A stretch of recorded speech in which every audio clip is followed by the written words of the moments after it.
There are a lot of vertical juicers on the market. Some are really good, and some leave a lot to be desired. These are two examples at very different ends of the spectrum. Here we have, as some of you will recognise, the Huron HAA, a very premium model. And over here we have a cheaper Chinese model. And we've got them here today to do a comparison, so we can see why this one is so much more expensive than this juicer. So, the first area we're going to compare is the quality of the build between these two devices. The Chinese model struggles a bit here. It's not a huge surprise to say that though. The parts are a bit flimsy feeling, especially in comparison to the HAA. They're not made of BPA-free plastics, so you have the risk of chemicals going into your juice. They can also be warped a bit with enough force. Doesn't take that much, which does cause worries for when you're actually juicing. Over time, will the parts warp to where they won't fit in place?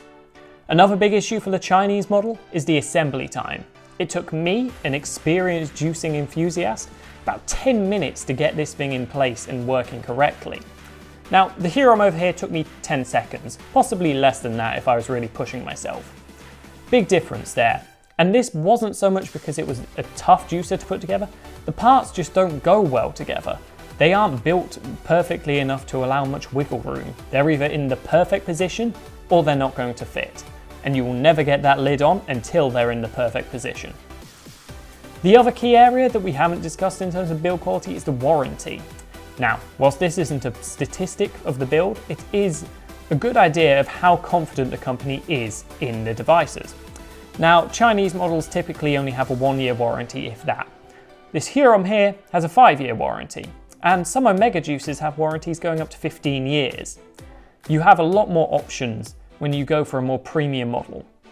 Here, as we've discussed, the quality isn't as good, and if you have breakages or a motor burning out, odds are the warranty may have run out by the time it happens. By the time you get rid of one of these juicers, you may have already had 5 of these. Now, to be fair, build quality isn't the only thing we're testing, and of course the premium model is going to win in this category. We also want to look at the juicing performance of these devices. So, to do this, we set up a little experiment. We filled 2 jugs with equal amounts of apples. Each jug had about 3 apples that had been halved and quartered. In total, the first jug weighed 1,110 grams, and the second jug was just behind on 1,105. We considered this equal enough to be a fair test.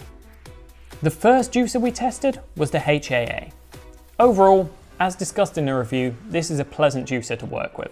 Little effort is required, it happily sucks down ingredients, and it produces a really good yield.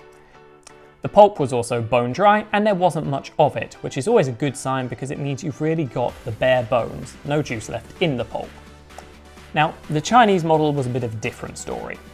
It took a lot of force to get the ingredients down into the auger, and because it's only single-winged, it's not as efficient. The first few ingredients caused juice to leave the pulp outlet exit, which wasn't exactly confidence-inspiring, and the overall pulp produced could have been drier. There was some moisture to detect. The overall yield wasn't terrible, but to the eye you could see that there was a decent amount of pulp still in that juice. So, to make things fair, we then poured the juice that was made from each of the devices through a sieve and then into a glass jug. We then let the juice sit for about 30 minutes so everything could pass through the sieve that was going to. Afterwards, it was clear to see that the Huron had barely any pulp in the juice and the sieve barely had any left in it. However, the Chinese model wasn't as good, as has been a common theme throughout this, and there was quite a lot of pulp. Overall, just from eye level, you could tell that the HAA had produced more. Again, you'd expect this, you're paying a lot more for this model. And the weight it produced was 1,050, where the Chinese model produced 995. Now, overall that means that the HAA only lost 55 grams of material. And realistically, that's material that can't be juiced. The Chinese model clearly wasn't as successful. And whilst this may not seem like a massive gap, you have to remember this was with 3 apples. When you're making one single juice, you'll use a lot more ingredients than just that.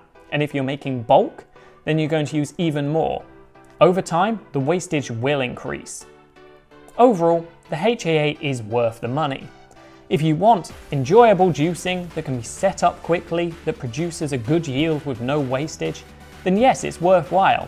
It comes with a solid warranty, like most premium devices, and as a result, by the time you've got through about 5 years of use, you may still have this going strong, whereas the odds are you may have had a couple of these.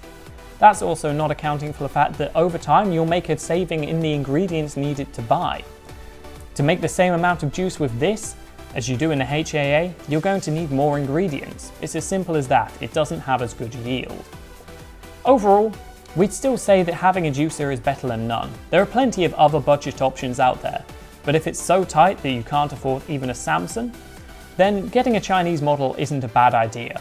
Just be prepared for the fact that it's not going to be around for too long, and don't expect much from it. Realistically, we always recommend that if you can save up a bit more for a better model, do that.